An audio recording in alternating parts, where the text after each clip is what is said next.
சொந்த ஊர்ல வாழ முடியும்ண்ணா, உழைக்கவும் முடியும். நாங்கனால உழைப்புக்கு எங்க கிட்ட பஞ்சம் கிடையாதுண்ணே. உழைக்கிறேன் மல்லாக்கா படுக்காதீங்கன்னு சொல்லாதீங்கண்ணே. மல்லாக்கா படுக்கணும்னு சொல்லாதீங்கண்ணே. எங்க அப்பா அது வலினே, வலி வலினே, வலி. ஆரோக்கியம் இல்லன்னு அது எப்படி? லைக் இப்போ விவசாயம் எல்லாமே இயற்கை முறையில தான் பண்ணிட்டு இருக்காங்களா? சோ ஆரோக்கியம் எல்லாமே இல்லன்றதே உங்களுக்கு பழகி போச்சு. அப்படி நான் சொல்லல. நீங்க போடுற விதையிலேயே நீங்க யூரியா பொட்டாஷ், நானும் ஒரு அக்ரி ஸ்டூடெண்ட் தான், எல்லாத்தையும் கலக்கி அடிச்சு தான் அடிக்கிறீங்க. அங்கவே பாதி ஆரோக்கியம் போச்சு. அதுக்கப்புறம் நீங்க எப்படி அது ஆரோக்கியம் இருக்கும் இல்ல நீங்க எப்படி சொல்ல முடியும்? சரி ப்ரோ, சமைக்கிறதுல ஆரோக்கியம் இருக்கு, ஆரோக்கியம் இல்லன்னு சொல்ல முடியாது. அதுக்கப்புறம் அதை மேல நீங்க மசாலா போட்டு ஃபாஸ்ட் ஃபுட்ன்ற பேர்ல நீங்க ப்ரோ வீட்ல மசாலா போடாம வேற என்ன, லைக் சமைக்கும் போது வேற ஏதாவது போடுறாங்களா? எனக்கு புரியல. எல்லாருமே மசாலா போட்டு தானே சமைப்பாங்க. கோழியிலிருந்து முட்டை வந்துதா, முட்டையிலிருந்து கோழி வந்துதாங்கிற கேள்விக்கு நீங்க பதில் சொல்லிட்டு இருக்கீங்க. 2 ஏக்கர்ல விவசாயம் பண்ற அத்தனை பொருளையும் தலைநகரம் சென்னையில தான் நீங்க அழிச்சாகணும். அந்த விலையுள்ள பொருளை நீங்க மதுரையிலயோ திருச்சியிலயோ, திருச்சி உள்ள கிராமங்கள்லயோ வச்சுக்கிட்டு இருந்தா வளர்ச்சி கிடையாது. உழைப்பை பத்தி எங்களுக்கு சொல்லித்தர வேணாண்ணா.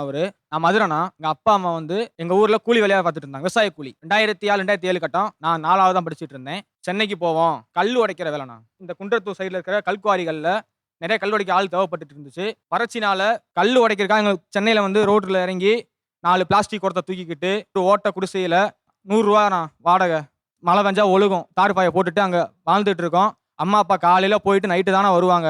என் சிஸ்டருக்கு நான் ஒரு ஐஸ்கிரீம் வாங்கி தர கூட காசு இருக்காது. என்ன பண்ணுவேன், அந்த கல்குவாரி ஓரமா நிறைய பாட்டில் குடிச்சு போட்டிருப்பாங்கண்ணா. அந்த பாட்டில்லாம் பெருக்கிட்டு அங்க ஒரு இடக்கடையில போட்டு அது 5 ரூபா 6 ரூபா தேருண்ணா. அந்த காசை கொண்டு போயிட்டு என் தங்கச்சிக்கு ஒரு ஐஸ்கிரீம் வாங்கி வந்து கொடுத்து அதை அழுக விடாம பார்த்துக்கிட்டு வீட்டில் இருப்பேன். அப்போ நான் விளையாடலான்னு ஆசை இருக்கும், கிரிக்கெட் விளையாடலாம். அப்போ கூட அங்கே உள்ள பசங்கிட்ட போனா என்னை விலைக்கு வச்சிருவாங்கண்ணா. பார்க்க ஒரு மாதிரியா இருப்பேண்ணா. வில்லேஜ்லேயும் வந்திருக்கேன் நான். பள்ளிக்கூடத்துக்கு போக முடியாதுண்ணா, காசு இல்லை, வறுமை. அவங்களால கல் உடைச்சிட்டு இருக்காங்க. அப்பவும் ஊதியம் பத்தலை, ரன் பண்ண முடியல. வேற என்ன பண்றது வழி தெரியாம திரும்பவும் சென்னை வேணாண்டு சொந்த ஊருக்கே கிளம்பி போறேண்ணா. இந்த முறை போயிட்டு ஒரு 20,000 ரூபா அப்பா வட்டிக்கு வாங்கி முறுக்கு, சேவு, அப்பெல்லாம் மிச்சரு இந்த தொழிலை தொடங்கி கொஞ்சம் கொஞ்சமா பண்ணி அது யாருமே காசு வேலைக்கு அழைக்க முடியாதுண்ணா. அப்பா அம்மா நாங்களும் ஸ்கூலுக்கு போக முடியாம அரைங்குறையமா போய் வீட்டுக்கு வந்த உடனே நைட்டு காலையில ஆரம்பிச்சு நைட்டு 12 மணி 2 மணி வரைக்கும் அந்த பாக்கெட்லாம் பண்ணி அதை ரெடி பண்ணி ஒவ்வொரு கடையா அப்பா வண்டியில போய் போட்டுட்டு வருவாருண்ணா. இப்படிதானே போயிட்டு வந்ததுக்கு அப்புறம் சொந்தமா இடம் வாங்கி எங்க கிராமத்திலேயே சொந்தமா வீடும் கட்டிட்டோம்ண்ணா. என்னையே எங்க அப்பா MA வரைக்கும் படிக்க வச்சுட்டாரு, என் சிஸ்டரும் படிக்க வச்சிருக்கோம்ண்ணா. சொந்த ஊர்ல வாழ முடியும்ண்ணா, உழைக்கவும் முடியும். நாங்கனால உழைப்புக்கு எங்க கிட்ட பஞ்சம் கிடையாதுண்ணே. உழைக்கிறேன் மல்லாக்கா படுக்காதீங்கன்னு சொல்லாதீங்கண்ணே. மல்லாக்கா படுக்கணும்னு சொல்லாதீங்கண்ணே. எங்க அப்பா அது வலினே, வலி வலினே, வலி. கல்லு உடைக்கிறதுனா தெரியுமா உங்களுக்கு? பாத்திருக்கீங்களா? மல்லாக்கா படுத்து உரங்களை எங்க அப்பா அம்மா. அப்படியே நீங்க விட்டுட்டு போறீங்க. நீங்க சொல்றீங்க மல்லாக்கா படுத்தாங்க, மல்லாக்கா படுத்தாங்க ஏன் சொல்றீங்க? மல்லாக்கா படுத்தாங்க சென்னை வரல, உழைக்கதா சென்னை வந்தோம். உழைச்சாலே எங்களுக்கு பத்தல உழைப்பு. ஒரு தோல்வியை பார்த்தா ஓடி போனீங்களா ஊருக்கு? தோல்வியை பார்க்கல, தோல்வியை பார்த்து ஓடல எங்க அப்பா அம்மா. எங்க வாழ்க்கைக்காக ஓடு, நாங்க வீட்டுக்கு திரும்ப ஓடல, திரும்ப உழைக்கதா ஓடணும். சக்சஸ் சொல்லாதீங்க, டைம் இருக்கும், எஃபர்ட்ஸ் வந்து டைம் ஆகும். சொல்லாதீங்க, வாபஸ் வாங்க அத முதல்ல. நான்லாம் வாபஸே வாங்க முடியாது, நான் ஏன் வாங்கணும்? நீங்க உழைச்சிங்க, நீங்க முன்னுக்கு வந்தீங்க, அதெல்லாம் கரெக்ட். ஆனா நீங்க சென்னைக்கு சரியா திட்டமிட்டு ஒரு தொழில் ஆரம்பிக்கலன்னு நீங்க சொல்லுங்க. அதே நேரத்தில் சரியான முன்னேற்பாடோட ஒரு வேலையை நீங்கள் தேடிக்கல. இது மாதிரி என்ன வேணால் சொல்லுங்கள். ஆனால் சென்னைக்கு வந்தவங்கள நீங்கள் மல்லாக்கா படுத்துக்கிட்டு நீங்கள் ஒன்றுமே செய்யலைன்னு சொல்கிறது இருக்குல்ல, அவங்களுக்கு தெரிஞ்ச வகையில் அவங்க ஒரு உழைப்பை போட்டு முயற்சி பண்ணி அதில் அவங்க தோற்றுருக்கலாம். சில பேருக்கு அது சரியாக அமைஞ்சிருக்கும். அதை எப்படி நம்ம கிரிட்டிசைஸ் பண்ண முடியும்? இல்லை சார், தோத்துட்டோன்னே திருப்பி ஓடக்கூடாது சார். மறுபடியும் அங்கே நின்று நம்ம மறுபடியும் ரீஸ்டார்ட் பண்ணணும். ஒவ்வொருத்தர் வாழ்க்கையிலும் அவங்க சந்திக்கிற சந்தர்ப்ப சூழ்நிலைகள் நாம சந்திச்ச சூழ்நிலை கிடையாது, அது அவங்க சந்திச்ச. நான் ஏன் அதை சொன்னேன்னா, அந்த அக்கா சொன்னாங்க 12 இயர்ஸா நான் இருந்தேன், எனக்கு எதுவும் வரல, நீங்களா தேடி போன ஆப்பர்ச்சுனிட்டிஸ்ன்னு சொல்ல வந்தேன். அதுதானே அப்படி நான் காயின் பண்ணேன். ஸோ இஃப் சப்போஸ் அது உங்களுக்கு ஹர்ட் ஆச்சுன்னா நான் உங்களுக்கு ஒரு இல்ல அவர்கிட்ட என்ன சொன்னேன், நான் வாபஸ் வாங்கல, உங்களுக்கு ஹர்ட் பண்ணல தான் சொன்னேன். நான் மேரேஜ் ஆகி வந்திருக்கப்ப எனக்கு ஒரு நல்ல ஃபேமிலி பேக்ரவுண்ட் இருந்துச்சுன்னா என்னோட டேலண்ட்டை நான் இங்கே வளர்த்துருக்க முடியும்.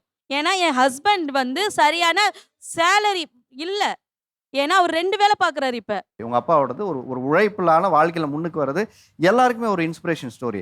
நீங்க உழைச்சு முன்னுக்கு வந்ததுக்காக மத்தவங்க உழைக்கவே இல்லைன்னு ஒரு இடத்துல குற்றச்சாட்டு சொல்றாங்க. அந்த அக்கா அதுதான் சொன்னாங்க, 12 இயர்ஸா நான் பார்த்தேன், எனக்கு கிடைக்கல அப்படின்னு. சரியான உழைப்பை அவங்க போட தெரியாம இருக்கலாம், உனக்கு இருக்கிற புத்திசாலித்தனம் அவங்களுக்கு இல்லாம இருக்கலாம், அதுக்காக அவங்க முட்டாள் கிடையாது. முதல்ல வாழ்க்கையில நம்ம முன்னுக்கு போகும்போது நம்ம சொல்லுல எது சரியில்லையோ அதை வாங்கிக்கிற பக்குவம் இருக்குல்ல, அதுதான் ஒண்ணா அடுத்தது இன்னும் மேல உயர்த்தும். சரி. ப்ரோ வந்து சொன்னாங்க நாங்க வந்து நேச்சுரலான ஃபுட்டு சாப்பிட்றோம், சென்னையில் உள்ளவங்கலாம் வந்து ஃபாஸ்ட் ஃபுட் சாப்பிட்டுட்டு இருக்காங்கன்னு. ஃபர்ஸ்ட் ஆஃப் ஆல் ஆரோக்கியம் இல்லைன்னு அது எப்படி? லைக் இப்போ விவசாயம் எல்லாமே இயற்கை முறையில தான் பண்ணிட்டு இருக்காங்களா? ஸோ அடிக்கிறது ஆரோக்கியம் எல்லாமே இல்லைன்றதே உங்களுக்கு பழகி போச்சு. அப்படி நான் சொல்லல. நீங்க வந்து போடுற விதையிலேயே வந்து நீங்க வந்து யூரியா பொட்டாசி, நானும் ஒரு அக்ரி ஸ்டூடெண்ட் தான், எல்லாத்தையும் கலக்கி அடிச்சு தான் அடிக்கிறீங்க. அங்கவே பாதி ஆரோக்கியம் போச்சு. அதுக்கப்புறம் நீங்க எப்படி அது ஆரோக்கியம் இருக்கும் இல்லை நீங்க எப்படி சொல்ல முடியும்? சரி ப்ரோ, ஒண்ணுன்னு சமைக்கிறதுல ஆரோக்கியம் இருக்கு, ஆரோக்கியம் இல்லைன்னு சொல்ல முடியாது. அதுக்கப்புறம் அதை மேல நீங்க மசாலா போட்டு ஃபாஸ்ட் ஃபுட்ன்ற பேர்ல நீங்க நீங்க வந்து ப்ரோ வீட்ல மசாலா போடாம வேற என்ன, லைக் சமைக்கும் போது வேற ஏதாவது போடுறாங்களா? எனக்கு புரியல. எல்லாருமே மசாலா போட்டு தானே சமைப்பாங்க. உண்மையை சொல்லுங்க, உங்க வீட்ல லைக் வேற ஏதாவது மசாலா யூஸ் பண்றாங்களா? அதாவது அவர் என்ன கேட்கிறாரு, எல்லாருமே மசாலா தானே use பொதுவா பண்றாங்க. நீங்க ஆரோக்கியம் இல்லைன்னு சொல்றதை விட எங்கன்னு சொல்லுங்க. சென்னையில நான் சொல்றது வீட்ல செய்யற உணவு எதுவுமே ஆரோக்கியமற்ற உணவுன்னு சொல்லல சார். எல்லாருமே வந்து இருக்கிற டைம் ஸ்கெடியூல்ல வெளில ஹோட்டல்ல சாப்பிடுறது அப்படின்ற மாதிரி போயாச்சு. முன்னாடி ஒரு 10-15 வருஷத்துக்கு முன்னாடி ஏரியாவுக்கு ஒரு பிரியாணி கடை சார், இன்னைக்கு தெருவுக்கு 3 பிரியாணி கடை, 4 ஃபாஸ்ட் ஃபுட் இருக்கு. இந்த மாதிரியான ஒரு வளர்ச்சி, அதிபயங்கர வளர்ச்சி சென்னையில எதனால வந்தது? அதுக்கான பதில் தான் எனக்கு வேணும். நான் என்ன கேட்கிறேன், சென்னையில மட்டும்தான் பிரியாணி கடை ஓப்பன் ஆயிருக்கா? சார் சென்னையில தான் சார் அதிகப்படியான பிரியாணி உற்பத்தி எங்க தான் சார் ஆகுது, தமிழ்நாடுக்கு மொத்தமா சேர்த்து அந்த அளவுக்கு பிரியாணி கடை இருக்கு சார். ஆரோக்கியமான உணவு சாப்பிடணும்னு நீங்க நினைச்சு வீட்டை விட்டு வெளில வந்தீங்கன்னா உங்களுக்கு கிடைக்கிறது திரும்பி பார்க்குற பக்கம்லாம் பிரியாணி ஃபாஸ்ட் ஃபுட் தான். இங்க இருக்கிற முக்கால்வாசி ஹோட்டல் இவங்க பண்ண ஹோட்டல். இவங்க மதுரை ஹோட்டலு, ஆம்பூர் பிரியாணி, கறி, மீன் எல்லாம் இவங்க பண்ணது. சென்னை வந்து ஒரு மீனவ கிராமம். இங்க ஆரம்பிச்ச சாப்பாடு கஞ்சியும் ஊறுகாயம் எடுத்துக்கிட்டு தான் கடலுக்கே போவாங்க. ஆரோக்கியம் இல்லாத உணவுன்றாரு. நாங்க சாப்பிட்டது அத்தனையும் எலும்புச்சம்பழத்தை ஊற வச்ச சாப்பாடு, உப்பும் எலும்புச்சம்பழம் புளிப்பும் சேர்ந்து நாங்க ஆரோக்கியமா இருந்தோம். இந்த ஆரோக்கியங்கிறது வந்து எதுல இருந்து ஆரம்பிக்குதுன்னா குடித நீர்ல இருந்து ஆரம்பிக்குது. நாங்க இன்னைக்கும் எங்க ஊர்ல கிணத்துல மோட்டர் போடுற தண்ணியில நாங்க அப்படியே குடிப்போம். அவங்க குடிப்பாங்களா சொல்லுங்க, யாரா ஒரு ஆளு. நாங்க காலையில 6 மணிக்கெல்லாம் எழுந்திரிச்சு எங்களுக்கு தோட்டத்துக்கு போகணும், விவசாயம் பார்க்கணும். நாங்க விவசாயம் பார்க்குற அரிசி பருப்பு தான் சென்னைக்கு வருது. சென்னைக்கு எந்த காய்கறி வருது? தலையில மல்லிகைப்பூ வச்சு வராங்க, எங்க இருந்து வருது? மதுரையில இருந்து, எங்க ஊர்ல இருந்து வருது.